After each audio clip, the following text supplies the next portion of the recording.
É a primeira vez que a Mãe Treia faz aqui lançamento, foi a convite muito simpático da livraria, da pessoa da Sra. Nelmira. Portanto, no futuro, se houver mais livros a lançar em Lisboa, provavelmente continuaremos aqui. As pessoas são extremamente simpáticas e nós só temos que agradecer.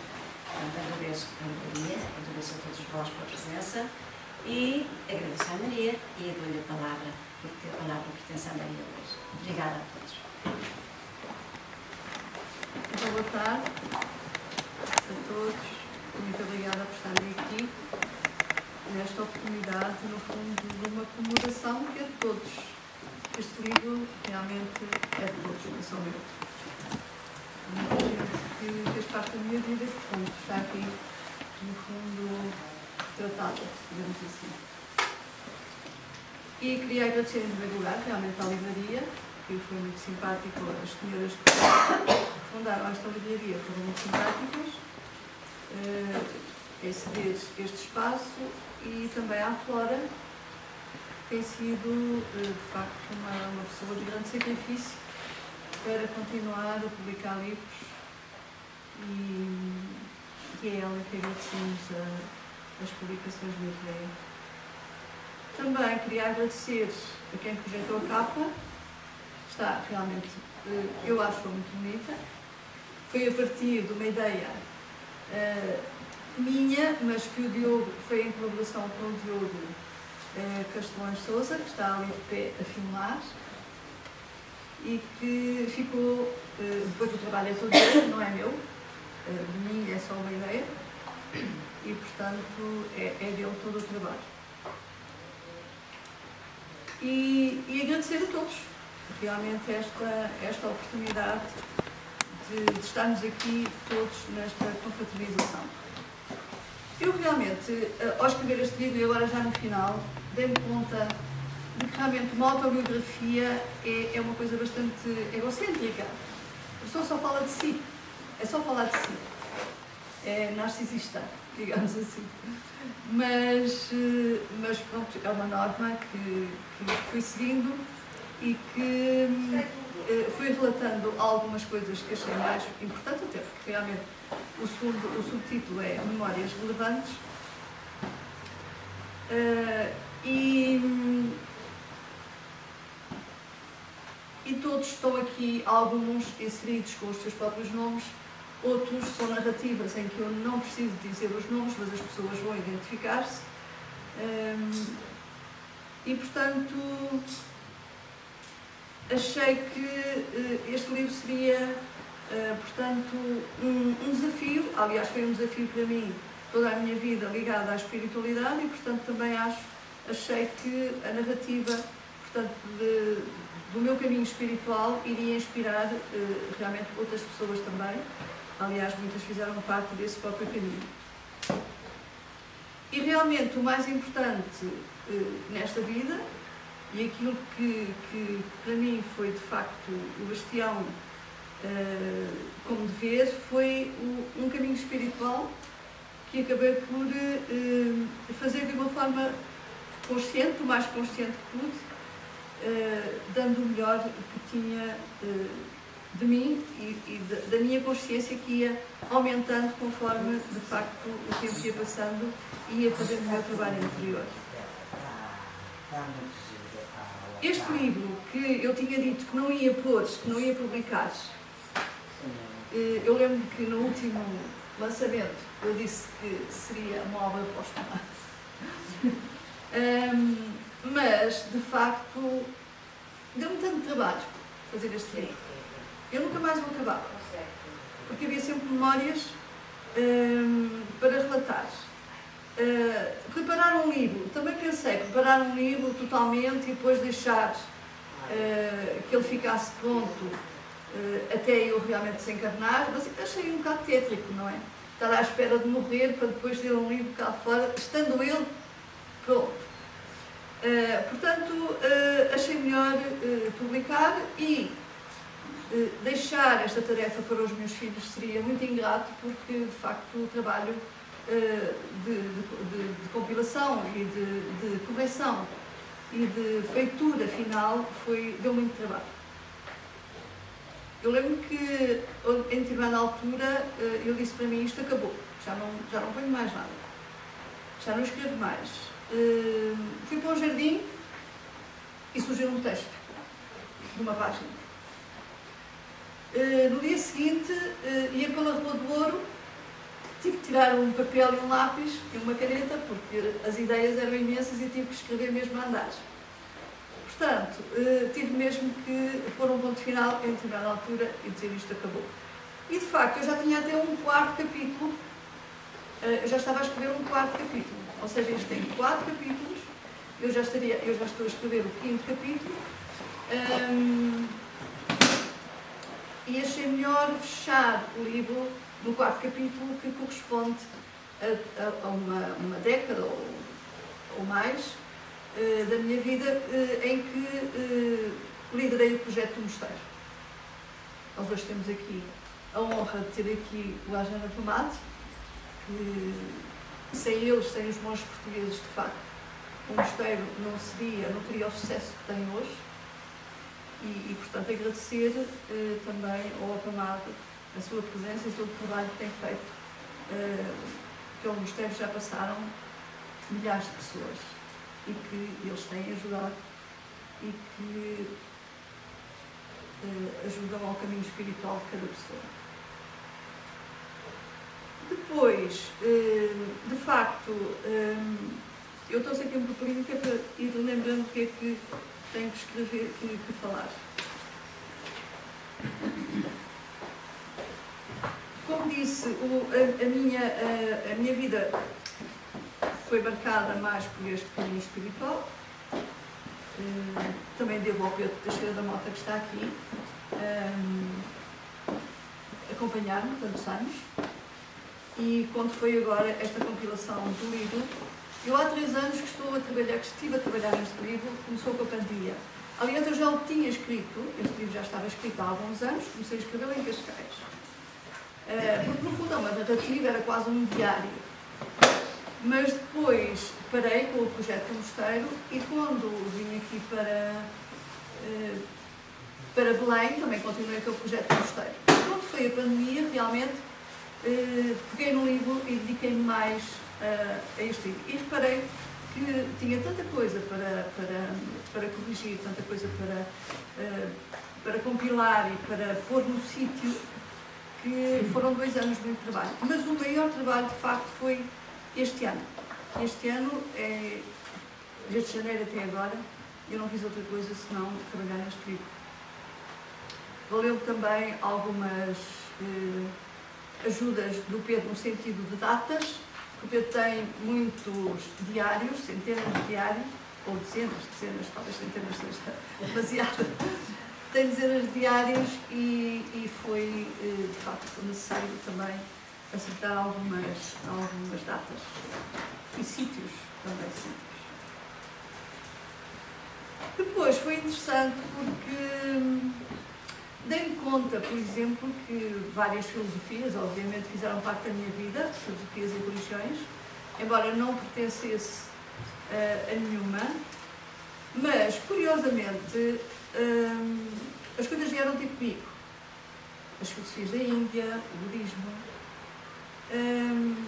E eu não conhecia, aos 20 anos, eu não conhecia a Sociedade Teosófica, eu pouco conhecia de outras religiões. Mas foi muito interessante, agora revendo, de facto, a minha vida, aos 20 anos, quando eu engravidei, a primeira vez, eu fui parar a uma médica que alguém me recomendou, porque eu estava na Mestre de Oficiais de Tancos, portanto eu tinha acabado de casar há pouco tempo, o meu marido era militar na altura, ou estava a fazer serviço militar, não era militar, estava a fazer o serviço militar, e alguém me recomendou uma médica. Essa médica tinha até um sistema muito interessante, foi ela que inventou, que era o sistema de Pavlova, que era ela chamava-lhe o cãozinho cansado, que era o parto sem dor. Foi das primeiras médicas aqui em Portugal a pôr o parto sem dor. Curiosamente, essa médica era a Cesina Bermudes, que era filha do Félix Bermudes, que era da Sociedade Teosófica. Depois, mais tarde, quando fui conhecer e participei no Centro Espírita, algumas pessoas do Centro Espírita é que me forneceram livros da Teosofia e, portanto, introduziram-me no budismo, no hinduísmo, e foi o meu despertar para as religiões. Depois, mais tarde, conheci o Pedro, que era professor de yoga e já tinha estado na Índia, conhecia as filosofias da Índia, conhece muito melhor que eu. E depois, mais tarde, venho a conhecer a professora Margarida Correia de Lacerda, que tinha sido membro da Sociedade Teosófica, quando era muito jovem, tinha conhecido o Félix de Bermudes e tinha conhecido muita gente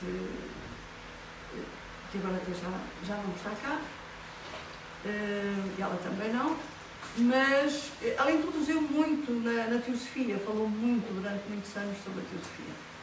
E eu achei interessante esta ligação da Teosofia, porque eu acabo de fazer a minha primeira conferência sobre o Avatar, faço realmente na Sociedade Teosófica. Portanto, estou a ver, quer dizer, há uma ligação interessantíssima entre todos, e é isso que eu digo neste livro. Estamos todos ligados, quase como que uma rede, embora alguns pensem que não tem nada a ver com aquela pessoa, aquela com aquela, não tem nada a ver comigo, mas no fundo estamos todos ligados e estamos todos no mesmo sistema e no mesmo grupo espiritual, se calhar, aqui em Portugal, todos fazemos parte desse grupo. E, portanto, esta questão da Teosofia achei muito interessante relatá-la aqui. Eu nunca pertencia à Teosofia, note-se bem. Tenho uma boa relação com as pessoas da Teosofia, com teósofos, entre elas o Bélia Travassos e outras pessoas, mas nunca pertenci. E depois isso introduziu-me então nas filosofias da Índia e depois no budismo. E mais, falo da Teosofia porque eu comecei a trabalhar com os mestres e os mestres foram divulgados pela Sociedade Teosófica. Portanto, não posso deixar aqui de referir que isso foi importantíssimo. Portanto, eu teria que conhecer a Sociedade Teosófica, eu teria que conhecer a divulgação do ensinamento da Sociedade Teosófica, para também compreender depois, quando os mestres começaram a trabalhar comigo, de quem se tratava. Portanto, foi fácil essa identificação, sabendo que eles pertenciam, ou eles fundaram, no fundo, com a Blavatsky e outros seres, a Sociedade Teosófica. Portanto, estamos todos em ligação, é isso que eu quero dizer. E muitos que estão aqui também estão aqui narrados no livro, porque fazemos parte disso. E muitas vezes as pessoas participaram porque acharam que podiam ajudar, porque era um mérito até para elas, ou porque pelas circunstâncias acabaram por ajudar. Mas, e isso também eu digo aqui, muitas vezes as pessoas têm que ter este comportamento de que estão a ter um altruísmo, estão a ter uma vontade de ajudar, porque seria difícil para elas reconhecer que fazem parte de um grupo onde estão outras pessoas. Elas não querem reconhecer. E então, essa parte de boa vontade para elas é importante porque são elas que decidem e não são capazes de aceitar que fazem parte de um grupo onde alguém, se calhar, está a dirigir esse grupo, mas que é difícil para essas pessoas entenderem que isso é assim. Portanto, é mais fácil a gente ser independente e dizer eu faço porque eu quero, mas não é bem assim. Não é bem assim. Por outro lado, eu digo que também é um ato narcisista, porque há aqui coisas que eu quase me autoelogio, faço um elogio a mim própria, mas eu queria dizer que eu nunca me intitulei iluminada, não é isso que está aqui no livro, não sou mais que os outros e nunca fiz comparações com ninguém em termos de realização espiritual. A minha competição, digamos assim, é comigo mesma. Não faço competição com ninguém, não faço comparações com ninguém, mas comigo mesma. Portanto, o que é que eu evoluí, cresci ao longo da vida, quando tomei consciência de que era um ser, e essa consciência cada vez foi aumentando, E, portanto, quando olho para trás, vejo o que, de facto, eu posso ter evoluído, eu posso ter feito como esforço para progredir. E é esse mérito, a única coisa que está na minha vida é esse mérito de ter feito um caminho espiritual consciente, realizado, e isso eu não tenho qualquer problema de o dizer, realizado Deus em mim, encontrei, busquei, mas encontrei, e por essa razão, por eu ter encontrado, é que me sinto à vontade, ou não é com autoridade, mas com alguma força para dizer: façam também o vosso esforço, o vosso caminho, porque ele de facto é a única coisa que dá felicidade, é de facto o caminho espiritual. E por isso é que este título está aqui, a felicidade do caminho, porque a felicidade de facto não é as coisas efêmeras, toda a gente sabe isso, não é o ter, não é ter, é o trabalho interior, é a integração em Deus, é a unidade, é sentir que nos integramos, que fizemos um percurso, uma vida que valeu a pena e que temos algum mérito por isso e que estaremos, de certeza, quando passarmos para o outro lado, numa melhor situação do que aquela que tivemos antes de encarnar nesta vida. E é isso que é importante, é esse caminho espiritual. Claro que as filosofias da Índia e as filosofias do budismo foram muito importantes para mim, mas o meu percurso foi independente. Digamos que eu não liguei a doutrinas, não estive ligado às doutrinas para caminhar espiritualmente, embora realmente reconheça o valor dessas doutrinas, tanto o budismo quanto o hinduísmo e outras. Mas são as que eu conheço melhor. Claro que o cristianismo também foi importante para mim, na medida em que, todos sabem, as minhas experiências espirituais começaram muito cedo e, portanto, era a referência que eu tinha quando era criança e adolescente. Não conhecia outras. E o que eu digo às vezes, uma criança que tenha experiências espirituais, que nasça na Ásia, por exemplo, que tenha experiências espirituais a partir do Buda, ela não tem outras referências, tem que ser assim. Depende da área geográfica, da região onde se inserem os pais, onde se insere a sociedade onde ela nasceu. E eu também tive isso, quer dizer, eu nasci numa família muito católica, em Portugal, que é católico, e, portanto, as referências que eu tinha eram o Mestre Jesus, e foram essas experiências que eu tive e que me deram muita felicidade em miúda, em adolescente, e depois, mais tarde, quando eu reconheci que, afinal de contas, isso eram experiências espirituais. O hinduísmo foi muito importante para eu reconhecer o que era o samadhi, o que eram essas experiências que me abrasavam e que realmente me encheram de muita felicidade. Mas foi importante este reconhecimento das filosofias da Índia para perceber o que é que me tinha acontecido, de facto, porque senão eu não era capaz de as explicar.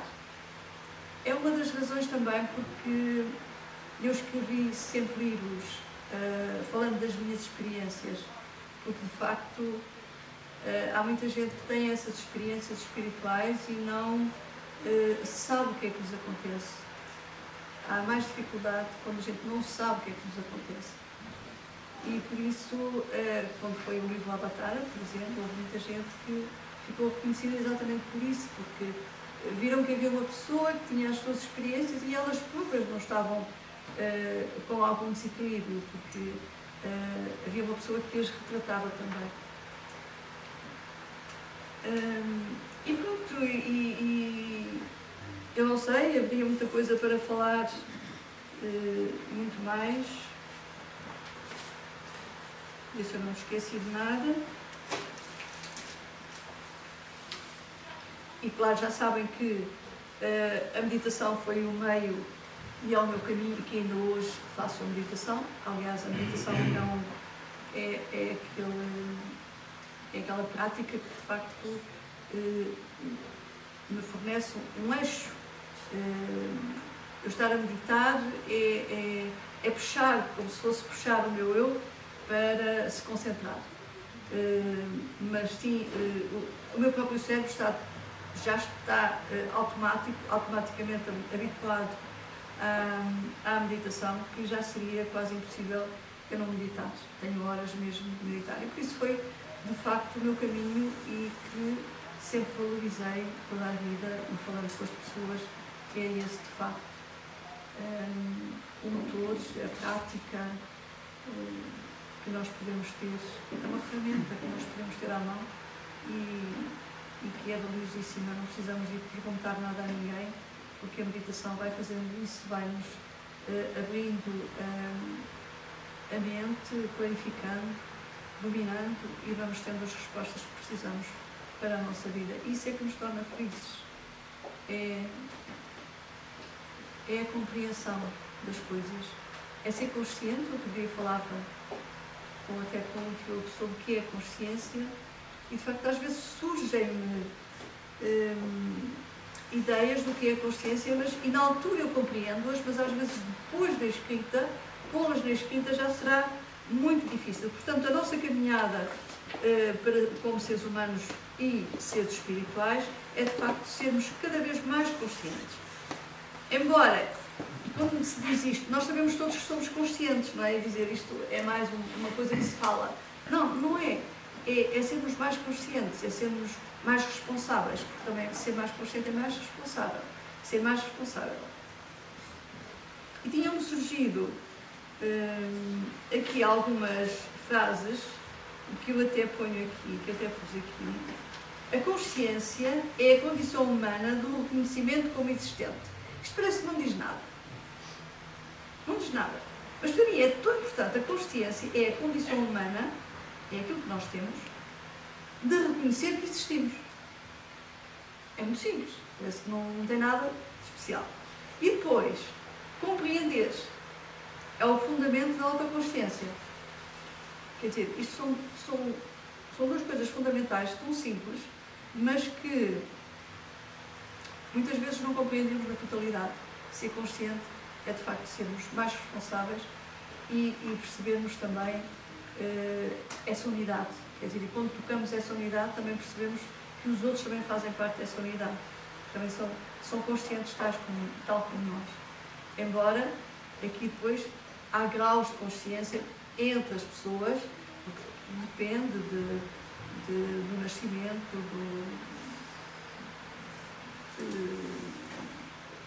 do grau social onde estão, da educação que têm, dos estudos e tudo isso, mas a consciência espiritual, essa não precisa dessa base mais material.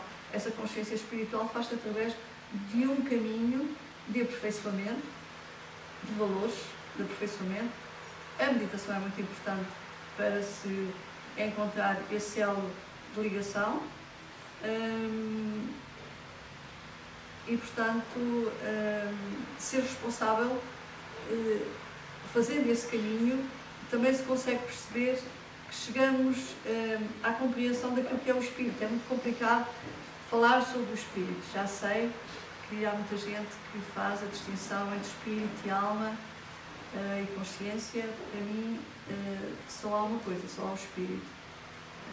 E, portanto, a consciência é aquilo que o espírito se serve para poder manifestar-se na matéria. Quanto mais formos conscientes e tivermos uma expansão cada vez maior da consciência, temos essa possibilidade de que o espírito se manifeste mais. Digamos assim, tocar mais o espírito e que ele se manifeste mais. E, portanto, sermos cada vez mais conscientes é ter o espírito já manipulando, entre aspas, o nosso ser. Claro que isto é uma coisa que pode ter muitas leituras e é controverso, tenho a certeza que Pedro poderá dizer alguma coisa, mas para mim é isso, é sermos o próprio espírito, é deixarmos que, de facto, o espírito se manifeste cada vez mais. quando já somos essa unidade. E pronto, e agradecer a todos esta participação, esta celebração que estamos aqui hoje, e que eu gostaria de oferecer o livro a toda a gente, mas não é possível, porque a Flora tem que ganhar o seu dinheiro, foi ela que fez o investimento, e portanto nós temos que de facto contribuir para aquilo que ela está a fazer, porque é muito louvável continuar como editora com tantos problemas financeiros que nós temos aqui pela frente e vamos continuar a ter. Sim. Eu aproveito de estarmos aqui para dizer que eu vou manter os preços todos dos livros, apesar de muitas editoras já os terem aumentado, e isso eu soube na feira.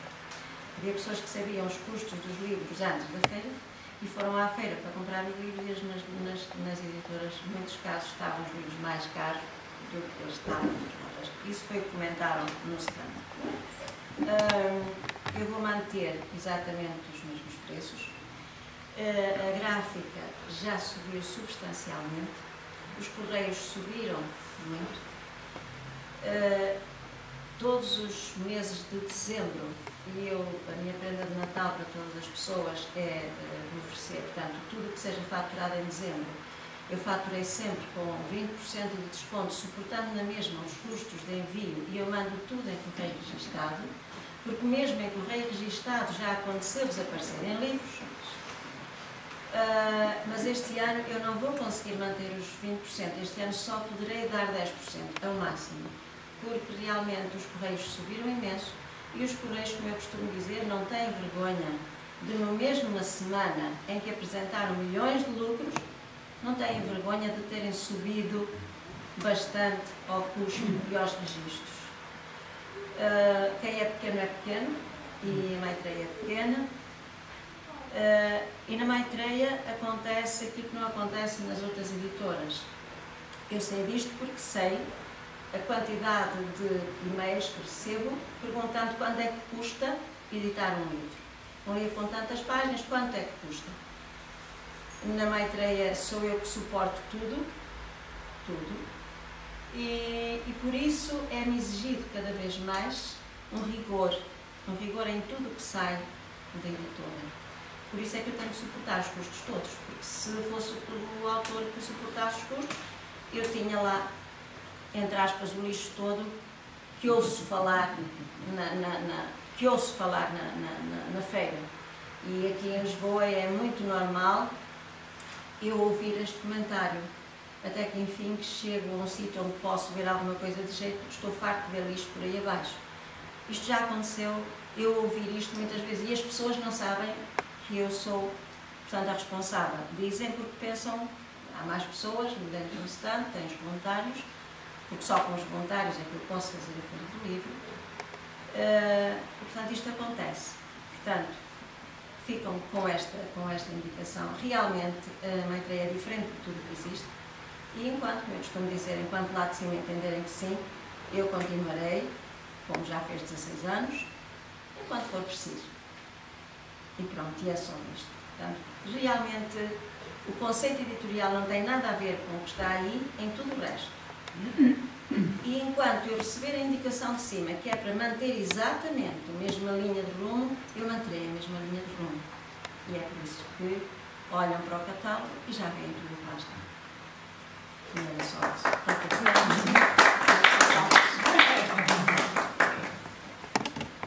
E pronto. Se quiserem fazer alguma pergunta, tudo bem, se não,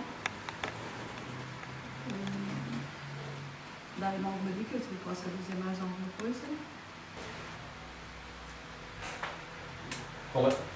Concluindo que o seu livro, de certa forma, é uma espécie de conclusão da sua vida, não é? Com um percurso tão longo, qual é a sua antevisão da evolução da humanidade em função da visão e do idealismo inicial e depois de um certo amadurecimento, o estado atual da humanidade face a todo este tipo de novas ordens mundiais e constante crescimento da manipulação e do autoritarismo sobre a liberdade das pessoas, que, totalmente, tem também efeitos nos aspectos religiosos e nos aspectos éticos e nos aspectos educativos das pessoas. Portanto, qual é a sua visão, tal como conclui aí um processo espiritual com o seu trabalho, como é que vê o mundo na sua evolução e no seu estado e no seu... Bom, para mim, sempre vi que há vários estados de evolução dentro da própria humanidade. Quer dizer, somos um todo, somos todos iguais, tudo bem, ninguém diz o contrário, mas estes estados de consciência fazem a diferença entre as pessoas.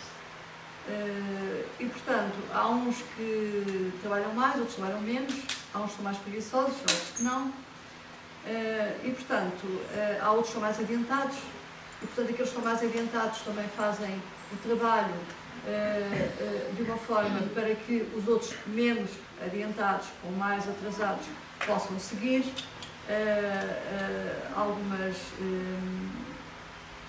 algumas normas que os mais adiantados fazem. E, portanto, eu não posso dizer que a humanidade, eu nunca vi a humanidade, eu nunca vi que chegávamos a um paraíso, nunca vi.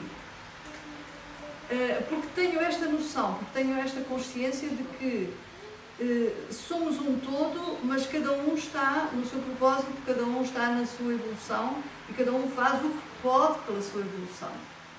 E, portanto, os mais adiantados, sim, poderão eventualmente, mas ninguém dos mais adiantados está a dizer eu sou mais adiantado, nem sabem que são mais adiantados ou mais atrasados do que outros. Portanto, há vários grupos na humanidade que têm várias evoluções entre si e, portanto, essas evoluções vão se interconectando. Portanto, nós vamos tendo todas as relações com todas as pessoas, uns mais à frente, outros mais atrás, estão, ainda hoje é mais do que anteriormente, onde com as imigrações e todas essas nossas também interações e liberdade que temos de ir para outros países, até viajar, nós estamos todos numa relação conjunta.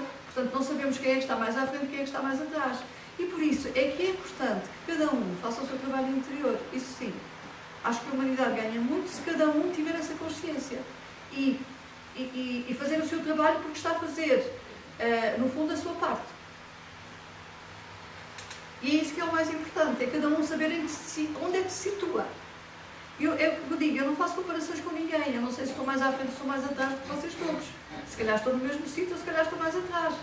Mas há uma coisa que eu sei, eu tenho unidade comigo, eu conheço Deus. Eu tenho algumas compreensões que a maior parte das pessoas ainda não alcançaram. Pronto, isto não quer dizer que eu seja diferente ou que seja mais. Quer dizer é que eu já trabalhei. E que ao trabalhar eu tenho essa mente mais aberta, tenho uma mente mais dominada e se calhar posso alcançar determinados objetivos ou ver coisas mais à frente que os outros ainda não conseguiram ver. Mas isto não quer dizer que eu esteja mais adiantada, só quer dizer que eu se calhar eu trabalhei mais. E por isso eu não vejo a humanidade como um todo sendo um paraíso aqui e que todos vamos ter no final uma recompensa. Sermos todos muito felizes. Se não trabalharmos interiormente, não somos felizes. Agora, nós temos é que ter consciência de uma coisa. Se a humanidade tem grupos que ainda estão de uma forma primária na sua evolução, naturalmente que há violência, naturalmente que há ainda muitas arestas para limar nesse grupo de seres. E, portanto, quando nós falamos nas coisas negativas, nos magneiros, nisto e naquilo, pois isso existe porque o mal não está nos seres humanos, o mal está na falta de evolução de certas pessoas, desses grupos que ainda estão mais atrasados, mas eles não têm culpa desse mal. Eles apenas estão a reagir e são aquilo que são enquanto nós estamos mais evoluídos. Mas estamos todos ligados nesta humanidade e nestes grupos uns com os outros. Portanto, é natural que a gente veja que há pessoas que já têm certa evolução, têm valores, e há outros que ainda não. E, no entanto, estamos todos a interagir ao mesmo tempo. Parece uma discrepância, parece uma coisa estranhíssima. Mas estamos todos ligados, estamos todos no mesmo barco, mas realmente há diversos grupos, todos, é como se, desculpem o termo, mas estamos todos misturados. E não estou a dizer que são atrasados no sentido de não terem inteligência, não serem conscientes, são, mas há uma parte de violência que ainda há neles, que ainda se manifesta de uma forma mais brutal. Noutros não, há pessoas que já é difícil matarem uma mosca ou matarem uma formiga, e há outros que ainda matam outras pessoas, e matar outras pessoas é daquelas coisas que mais condiciona a própria consciência, porque uma pessoa que mata também pode ir presa e estar presa, mas aquilo que mata mais essa pessoa, que é o criminoso, é a própria consciência dele, que vai lidar com isso o resto da vida dele, e na próxima vida também vai ter que lidar com isso, embora possa não se lembrar. Portanto, para mim, de facto, esta humanidade caminha para o aperfeiçoamento. Toda ela caminha para o aperfeiçoamento, se é isso que me está a perguntar, sim, mas não chegamos todos ao mesmo tempo. Eu aí estava a questionar um pouco esse aspecto, que há seres que não é só estarem pouco desenvolvidos ou terem esse certo atraso de consciencialização, amor, mas são seres que estão claramente no mal, estão claramente numa tentativa de controlarem e manipularem a humanidade. Portanto, serão seres que não são inconscientes do que estão a fazer, coitados, não. São seres que estão claramente, neste momento, a tentarem controlar e manipular a humanidade. Portanto, as tais forças negativas que se falam, etc., nós vemos que há, de facto, grandes grupos de pressão financeiros, familiares ou associados com certos governos que estão a tentar criar uma humanidade cada vez menos em que o espiritual exista, ou a ligação ao divino, ou todo esse tipo. Existe ou não existe? Existe? Que não existe. Essas sociedades, esses grupos estão. Portanto, há de facto aqui não é apenas uma questão de estarmos todos a evoluir, mais ou menos, uns mais, outros menos, mas há claramente... Não, mas todos estão. Mesmo esses que, claro, que estão ainda no estado primário. Não estão no estado primário. Sim, mas que ainda acham a violência e acham que estão a fazer algo de bem pela humanidade. Mas... e é por isso que eu digo, quer dizer, se não houver trabalho interior, percebe? Claro, isso é fundamental. Não, mas não é fundamental, não é uma questão de fundamental. É que,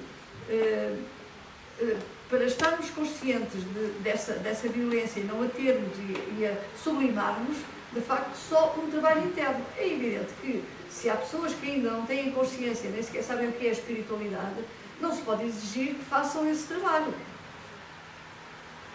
Não, estou a falar, portanto, eles estão no seu estou a falar dos dirigentes políticos ou dirigentes sim, mundiais de instituições. Portanto, todos eles sabem o que é meditação, todos eles sabem o que é fraternidade. Não, ninguém vai dizer a eles. Por isso é que eu digo, esse trabalho interior é o fundamental. Esse trabalho interior é o fundamental, porque eu não posso ir ter com os políticos e dizer que eles estão errados. E esse trabalho interior, o que é que nos dá? Dá-nos a consciência e dá-nos mais inteligência para vermos aqueles que estão errados. Sim. E isso é que é fundamental. Eu não ir pela onda. Pela onda daqueles que querem levar pessoas pela manipulação, por isto e por aquilo.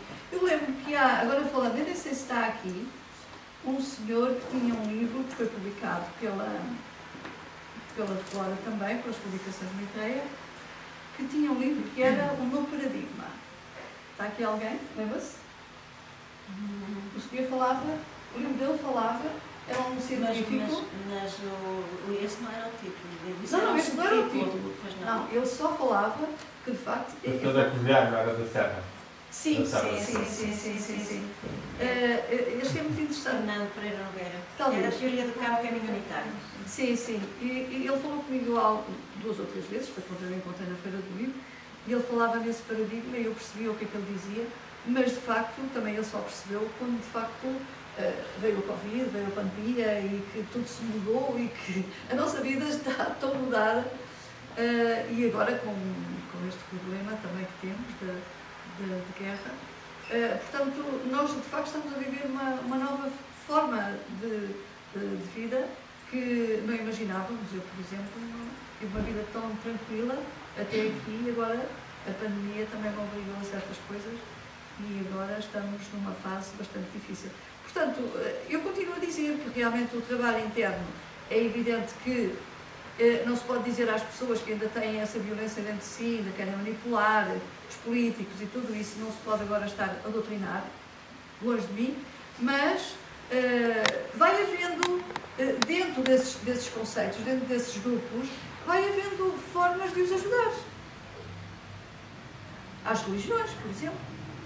Eu já não pertenço a uma religião, não pertenço, não preciso, mas há pessoas que precisam de ser conduzidas. As religiões são para isso, para criarem mais amor, para criarem o bem pelos outros. Portanto, cada um vai caminhando conforme se lhe apresentam as circunstâncias e o nascimento que tem e todas essas coisas, penso eu. Mas pensa que isto é uma transição? Estamos perante uma transição? Não, eu não acho uma transição. Uma nova maneira de ver as coisas? Também pode ser, também estamos nessa transição, sim. Mas para a nova era do resina? Não. Ou para a nova era não.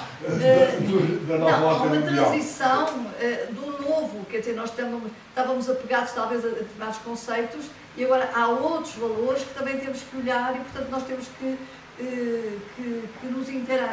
interagir com tudo aquilo que de novo está a surgir, porque aquilo que surge de novo muitas vezes a gente recusa, não é? Quantas pessoas perante um computador suicidaram-se. Eu lembro-me disto na EDP, que pessoas que estiveram lá anos a trabalhar, quando surgiu a transformação para a EDP com os computadores, houve trabalhadores que se suicidaram porque não conseguiam lidar com isso. Portanto, isto é um exemplo apenas, mas de facto eu também tive que lidar, nunca tinha pegado no computador, mas também tive que aprender e tenho que aprender ao longo do tempo, fui aprendendo também muitas coisas que de facto surgiram como novidade e que uma pessoa resiste. A novidade a pessoa resiste, não quer. Há novidades boas e há novidades boas. Pois, porque há coisas boas e há coisas más. Não sei, mas preparem-se, porque parece-me que esta nova, eu tenho estado com atenção, esta nova... Vacina é nova. Não. O que ele disse? Vacina? Não, eu ia falar nisso. Eu ia falar que esta nova emenda da Constituição que eles estão a fazer, eles vão fazer obrigatoriamente, já não é emergência, mas se houver uma pandemia, as pessoas têm que ficar obrigadas em casa. Já não é o estado de emergência, é mesmo sem estado de emergência. E segundo parece, também querem vacinar obrigatoriamente todas as pessoas com esta nova Constituição. Mas não sei. Portanto, o que é que acontece? É que nós, perante a pandemia, principalmente foi aquilo que de facto nos mudou mais a vida, nós vimos-nos sem liberdade. Condicionados, completamente condicionados, sem poder fazer nada. Completamente, quer dizer, para muita gente sobre reagir, etc. Não, fui uma das que reagi, sempre saí. Sempre fiz a minha caminhada. Sempre. Nunca me vacinei. E não tive Covid, a não ser uma coisa muito fácil, muito leve, se é que foi. Os testes não deram. Mas tinham os sintomas que as outras pessoas diziam que tinham. Talvez eu tenha tido, mas uma coisa leve. Mas... Então como é que vê a obrigatoriedade de vacina para toda a gente, se na sua consciência já elevada, espiritual e tudo, sim. Como é que aceita isso? Como é que vê que haja pessoas que queiram obrigar toda a gente a ser vacinada, não é? Não aceita, como é óbvio, não aceita. Não, é o poder que está, é o poder dos políticos. Os políticos fazem, mas estava errado. Havia muita coisa, desculpe, havia muita coisa que eu me revoltava quando foi a pandemia, percebia que estava errado, que não era assim. E hoje eles reconhecem que foram exagerados, que não era assim que se devia fazer. Mas também estavam ignorantes, eram ignorantes, não sabiam o que é que haviam de fazer. Mas, na realidade, eles, quando não sabem, fazem pela repressão. Não foi isso que tivemos. não era necessário tanta coisa. Há um nivelamento mais por baixo. Exatamente, há um nivelamento. E é isso que nós todos estamos. É num nível, porque... Mas a tendência é para nivelar por baixo. Não, mas cada vez mais. Não Cada é? vez mais. Mas cada vez mais. É esse nível que faz com que acabemos por aceitar as coisas, porque realmente o grosso modo da humanidade está nesse nível e, portanto, também acata todas essas coisas como se fosse um bem. Exatamente. Como se fosse um bem. Quem já tem um bocadinho outra consciência percebe que está errado, mas como não pode fazer nada, não é? Não, pode fazer. Sim, a única coisa que eu podia fazer era ter liberdade de caminhar. Olha, Era isso que eu uma fazia. certa orientação para Mas aqui isso ou é para sempre lá. um cariz político. É sempre um cariz Acaba político. por É o ser poder. sempre É o um poder poder. dos homens. É o É o cariz poder. político, é o poder dos homens. É pouca consciência. Sim, mas lá está. Mas os Ou políticos. consciência mais. É assim, Não, os não, políticos. pouca. Os Há políticos. muita manipulação. Há uma Não. manipulação opressiva Os tremenda. políticos Também, não são também. iluminados. Completamente. Como? Os políticos não são iluminados. Nem Mas pessoas. já estava. Ô Maria, se me permite, eu acho que, indo ao encontro daquilo que o Pedro estava a dizer, se Sim. bem percebi, a questão é perceber se há uma ordem acima dos políticos, uma ordem, Isso é que eu uma gostava de saber. intenção Isso é que eu gostava de saber. de fazer caminhar a humanidade para um paradigma Negativo. negativo. Sim. É isso. Não, a questão é É Não há essa. qualquer Era isso que dúvida. você Se há estava a maioria falar. qualquer há 12 Não é famílias Não há que qualquer votam no dúvida. lugar. Exato. E, portanto, eu acho que era nesse sentido a Sim, sim, pergunta não há qualquer de dúvida. realmente haver... Não, Mas eu para vou- quê? eu Para vou- quê que seria isso? Não, mas Era eu só vou em para conta. Para controlarem as pessoas, para controlarem para completamente. destruir. Não, eu vou Para em terem conta. poder. Eu vou em Para terem conta. poder. Está bem, mas destruir, no É fundo. evidente. Eu vou em conta do que disseram, mas daquilo que eu disse antes.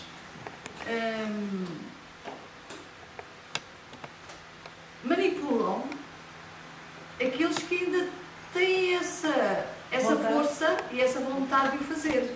Ou seja, a hierarquia, que é isso que a Cristina está a falar, a hierarquia dos seres que, no fundo, está a comandar o que se passa aqui Não, na ela estava a Terra. falar de uma hierarquia negativa. Ela estava a falar de Tá Mas bem, não há hierarquias negativas. É isso que eu estou a É explicar. uma hierarquia que depois pode ser É aquilo negativa. que eu estava a Pode ser. explicar há bocado. Não há hierarquias negativas. Pois, E não há complexo. os seres que estão numa hierarquia e os seres que estão outros. Só há uma.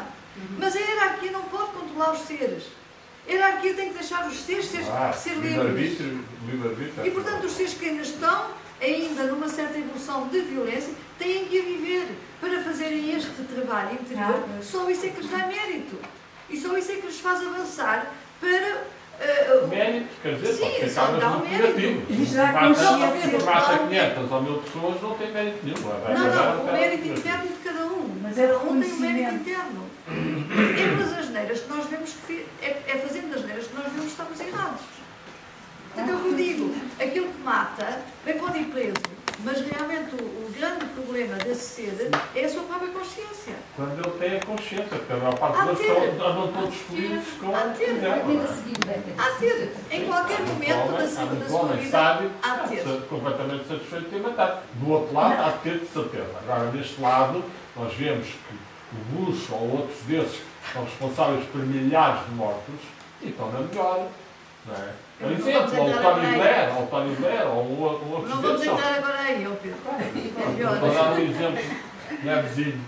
Não sabemos muito bem qual é a consciência deles quando estão consigo próprios. Não, a consciência é de seres que ainda estão atrasados, estão a manipular. Exato.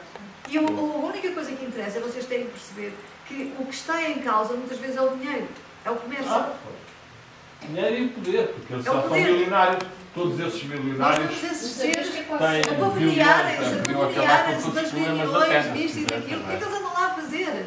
E esta, Não é dinheiro, esta eles reunião vão do visitar clima dinheiro. são para as pessoas se Então, encontrarem, trabalhar, fazerem bons trabalhar. almoços? Quando há uma guerra que está a poluir? Para quê? Mas que hipocrisia é esta? Eles precisam de estar juntos. Precisam de se governar em frente às televisões. Precisam de se Dizerem que estão a mostrar. fazer alguma coisa. Pronto, mas é isso que nós temos que ter consciência. Também se Não nos calhar estão num deixarmos- estádio eles. Sim, mas é essa consciência que nós temos que ter e não nos deixarmos maniatar por esses pensamentos e sabermos onde é que vamos, onde é que estamos, pensar por nós. Sabemos que eles estão Quantas assim. coisas eu já vi políticos a mentir, eu sei que estão a mentir. E depois, mais tarde, eu sei, eles dizem que estão a mentir, descobre-se que estão a mentir. Portanto, a pessoa não embarca logo nas coisas, não é? sabe muito bem o que é que tem que fazer, e é isso que nos dá a nossa liberdade. A nossa diretriz e a nossa liberdade é a nossa liberdade interior.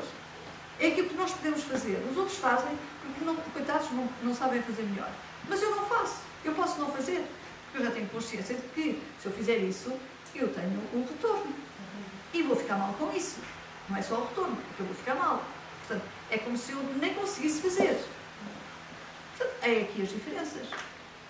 Às vezes a afirmação é muito importante e enfrentar as situações Exatamente. dos outros para que realmente os outros sintam as posições, não é? Exatamente. Há aqui este texto, já no final do terceiro capítulo, em que, de facto, me surgiu este texto já no final, foi o tal que eu fui para o jardim e eu escrevi, sobre a liberdade.